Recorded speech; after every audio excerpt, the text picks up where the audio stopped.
BFM Business, le grand journal de New York, Sabrina Quagliosi. Bienvenue dans le grand journal de New York, votre rendez-vous du week-end depuis les studios du Nasdaq à Times Square. Pendant une heure, nous allons à la rencontre de ces Français qui vivent et font l'actualité ici aux États-Unis. Nous nous pencherons tout d'abord sur l'inévitable dossier de la falaise fiscale, les derniers développements et les conséquences sur l'économie américaine, alors que la Réserve fédérale vient d'annoncer un nouveau programme de rachat d'actifs. Jean-Claude Gruffat de Citigroup sera avec nous dans quelques instants pour nous livrer son analyse.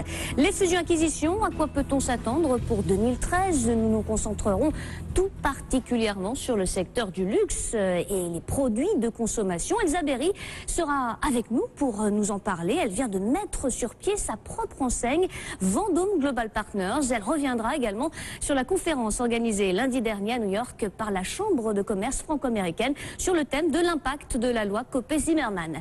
Le business des vols à la demande, David Zara, le cofondateur de Tradewinds, s'est lancé dans l'aventure il y a une dizaine d'années. Sa compagnie affiche aujourd'hui un taux de croissance à faire pâlir les compagnies aériennes traditionnelles. Il sera avec nous dans 30 minutes pour nous expliquer son succès. Enfin, notre start-up de la semaine, c'est Chef Day. Si vous rêvez de cuisiner comme un grand chef sans effort dans votre cuisine, c'est désormais possible. On vous livre les ingrédients, les recettes sont disponibles sur le site. C'est le pari que s'est lancé notre dernier invité, l'un des cofondateurs de cette nouvelle start-up, à ne pas manquer dans 45 minutes. Comme promis, on démarre bien entendu avec le dossier chaud du moment, la fameuse falaise fiscale. Pour l'occasion, notre expert des questions politiques sur BFM Business, Jean-Bernard Cadier. Bonjour. Bonjour Sabrina. Merci d'être avec nous. Nous avons également Jean-Claude Gruffat, Managing Director chez Citigroup. On revient avec vous dans quelques instants. On commence avec vous, Jean-Bernard. Alors, on a l'impression un petit peu de se lancer la balle en chaque camp, du côté des Républicains, du côté des démocrates. Il reste peu de temps avant la date butoir.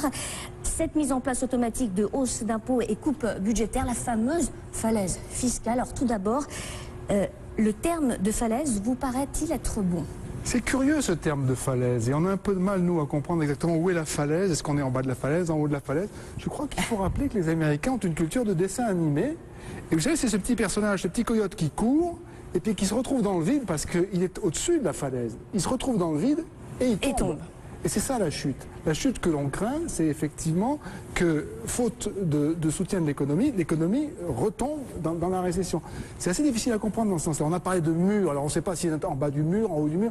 Moi, je ne sais pas pourquoi on ne parle pas de boulet. Parce qu'en fait, c'est un boulet qu'on se met au pied et qui risque d'empêcher l'économie américaine d'avancer. Parce qu'on va lui ajouter du poids avec des impôts supplémentaires. Et ce qui est aussi culturellement très difficile à comprendre, c'est que ce boulet, qui est-ce qui a décidé de le mettre, ce boulet? C'est le Congrès qui a décidé lui-même de s'auto-infliger. Et ça, culturellement, c'est assez difficile à comprendre pour nous aussi. Une punition auto-infligée. Le Congrès s'est dit, on va essayer de régler ces problèmes de plafond de la dette, on va faire un super comité, et si ça ne marche pas, eh bien on s'auto-punira. Et on est dans ce cas-là. Ils pensent que la raison va l'emporter et qu'un accord va être trouvé. Est-ce qu'on va vers un accord? Parce que si on regarde un petit peu les annonces qui sont faites, il y en a chaque jour.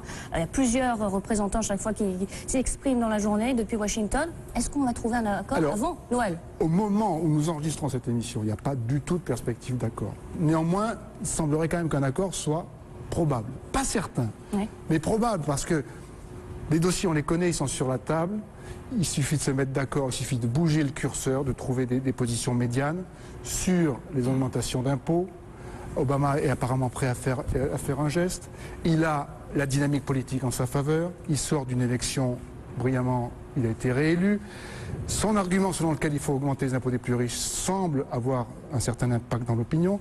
Les républicains eux-mêmes, quand on les interroge, 61% des républicains, il y a eu ce sondage cette semaine, les républicains eux-mêmes disent qu'il faut augmenter les impôts des plus riches.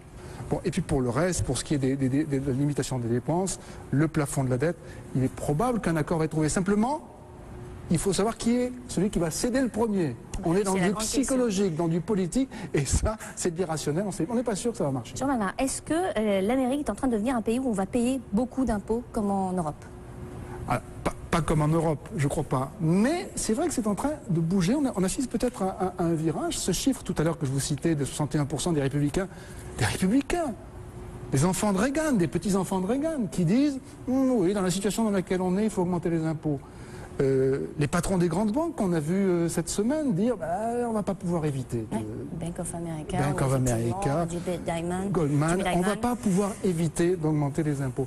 Et je me demande si on n'est pas un tournant quand même après ces 30 années, Reagan, Thatcher, où il était de rigueur de baisser les impôts, ce qu'on a fait d'ailleurs. Et dans ce pays, même si on augmentait les impôts, on n'arriverait probablement pas au niveau des années 80. Mais psychologiquement, peut-être qu'on est à un tournant, qu'on entre dans une période où on se dit oui, l'État va jouer un autre rôle, oui, il va falloir augmenter les impôts, une sorte de révolution. Et comme toutes les révolutions, c'est difficile, ça grince, et c'est ce grincement qu'on est en train d'entendre au Congrès américain. Jean-Claude Greffat, vous êtes managing director chez Citigroup. Vous en pensez quoi, vous, de ces discussions? Est-ce qu'on va dans le mur? Alors, 2 ou 3 remarques, si vous permettez. J'ai écouté avec intérêt ce que vous venez de dire. Je crois que si on interroge, y compris d'ailleurs ceux qui sont susceptibles de payer plus d'impôts, et si on leur demande s'il faut augmenter les impôts ou s'ils sont prêts à payer plus, parce que la question n'est pas exactement la même, et la réponse n'est pas exactement la même. Tout le monde s'attend à payer marginalement plus d'impôts. Pourquoi? Parce que les fameuses réductions d'impôts qui avaient été votées, il faut se rappeler en 2002, si on a une falaise ou un mur, c'est parce qu'on avait pris des mesures pour 10 ans.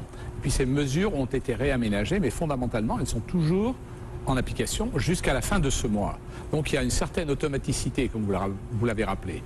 Elle vient du fait qu'effectivement, lorsqu'on n'a pas pu faire un grand deal avec en particulier la commission Simpson-Bowles à laquelle vous faites allusion, en juillet 2011, le Congrès a décidé d'adopter des mesures à la fois de séquestre et d'augmentation d'impôts, mais fondamentalement, la fin des baisses d'impôts était programmée, elle était programmée pour la fin de ce mois. La vraie question qu'on se pose, et le débat technique, si je puis dire, c'est est-ce qu'il est plus facile de faire un deal après ou avant? Si on fait un deal après l'accident. Voilà, parce que on est prêt à l'accident. Après ou avant le 31 décembre, on reviendra après sur la question de savoir si c'est un accident ou pas. Et l'argument qui est avancé par certains, auquel je ne souscris pas personnellement, est de dire qu'il est plus facile de se mettre d'accord sur des réductions d'impôts que sur des augmentations d'impôts. Parce que c'est ça le débat. En ce moment, si on veut faire un deal avant la fin de l'année du mois, il faut faire un deal qui consistera à augmenter les impôts, ou en tout cas à augmenter la base fiscale. Et c'est là où peut-être il y a une différence entre... C'est pour ça que je dis augmenter les impôts ou augmenter les taux. Et c'est là où on voit bien qu'il y a un débat encore, parce que, et ça c'est en ligne avec ce qui avait été dit pendant la campagne, notamment par Romney, mais par d'autres aussi, on peut arriver à des augmentations d'impôts en supprimant ce qu'on appelle chez nous les niches fiscales.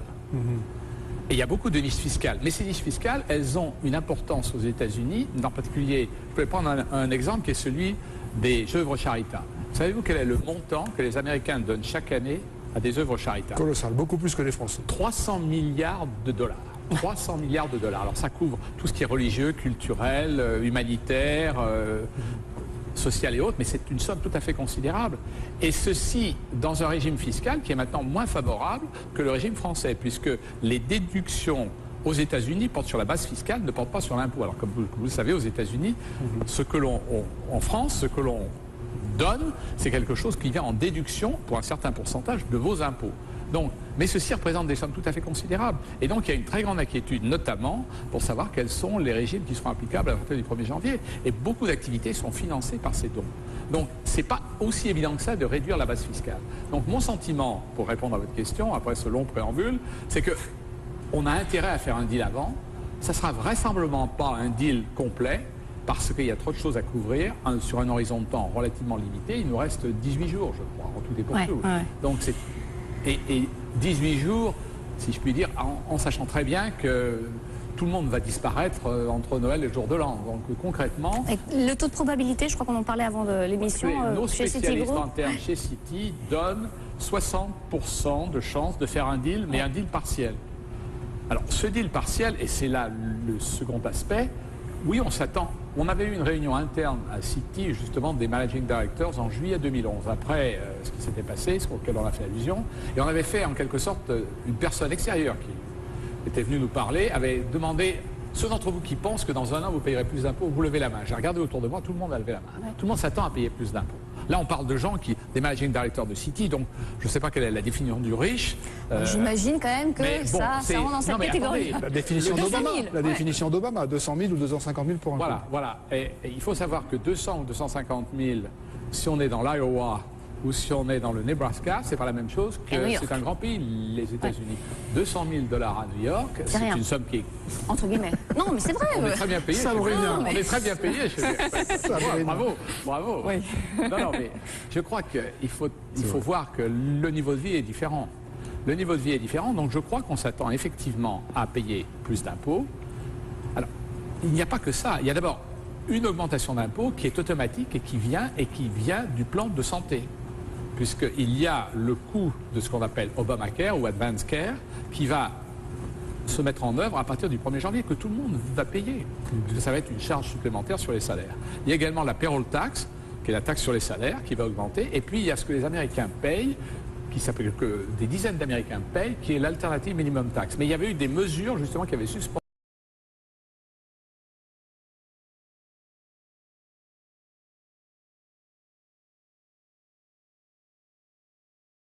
Qu'on rétablit un certain équilibre. Tout ça peut disparaître. Et donc, ce qui veut dire que ce n'est pas uniquement les gens qui gagnent 200 000 $ et plus à titre individuel ou 250 000 comme couple qui vont payer plus, ça peut être beaucoup plus de monde. Et vous pensez qu'on est à la fin d'un cycle de 10 ans, comme vous le disiez, où on a essayé de résoudre une crise, ou un cycle plus long et qu'effectivement on est en train d'enterrer Reagan, Thatcher et qu'on est en train de changer d'époque? Moi, je ne crois pas que...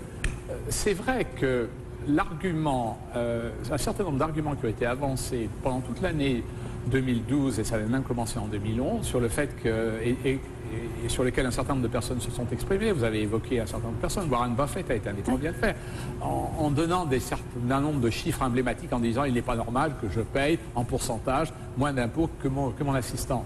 C'est vrai. Le problème, c'est qu'on ne taxe pas les revenus et on ne taxe pas le carried interest, c'est-à-dire en fait l'intérêt qu'ont les gestionnaires de fonds, de la même manière. Donc il y a une revue de la base fiscale à faire. Je crois que fondamentalement, une réforme fiscale, ça ne se fait pas en 18 jours. Donc la réforme fiscale, il faudra la faire. Je pense qu'on va faire un deal temporaire, mais on va faire une réforme fiscale. Mais cette réforme fiscale, et là tout le monde insiste là-dessus, elle doit être accompagnée par un effort réel de réduction des dépenses. Et les dépenses, c'est pas facile à faire parce que quand on regarde les grandes masses budgétaires américaines, qu'est-ce que c'est? On dit toujours à l'étranger, il n'y a pas de couverture médicale aux États-Unis. C'est faux.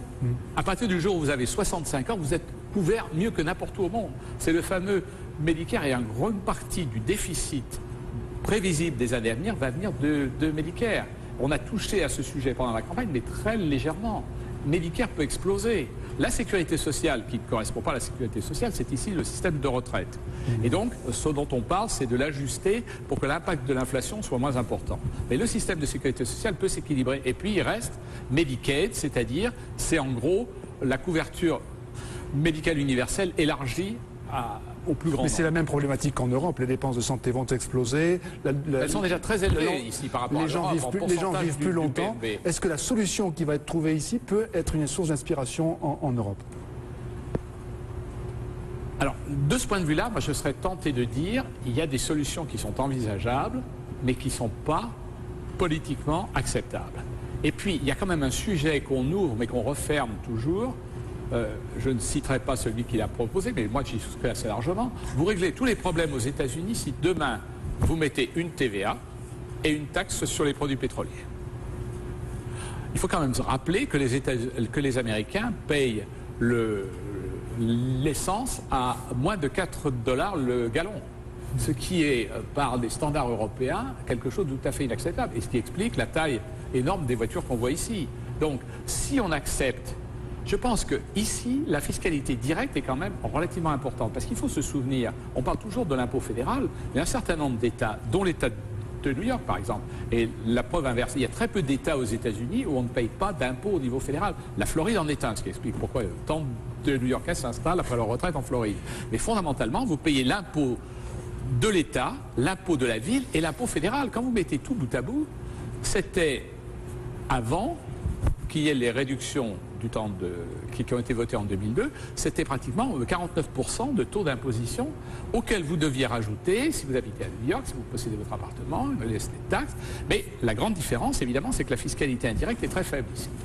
Et bien, ce sera le mot de la fin. Jean-Claude Gruffin, merci beaucoup d'avoir été avec nous. Je rappelle que vous êtes Managing Director chez Citigroup. Jean-Bernard Cadier, notre journaliste star de BFM Business. On se retrouve dans quelques instants. On va évoquer le marché des fusions-acquisitions. A tout de suite sur BFM Business.